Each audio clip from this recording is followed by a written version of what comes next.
Aku ora kaget. Aku kaget e. Nah, syukur aku wis persiapan kok ya.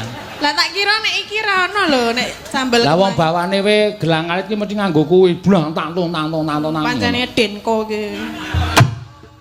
Oh, kamu berani sama saya Denko? Berani saja sama-sama susunya kok nggak berani. Ya enggak, beda no. Oh. Iya terus. Awas ya kamu Denko.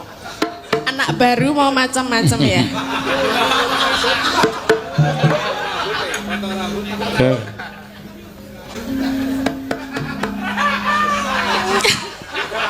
Pisan-pisan aku tak ngedeke Denko oleh mboten Pak. Sakarepmu. Sesuk awas nih, saiki ra ono sing ngendang dadine aman. Kok sapa-sapa kok arep dege iki? Lah nyebai kuwi Denko get-geti terus nek ra tak pae kok. Sapa-sapa arep dege iki lek mung ngayahi kepiye?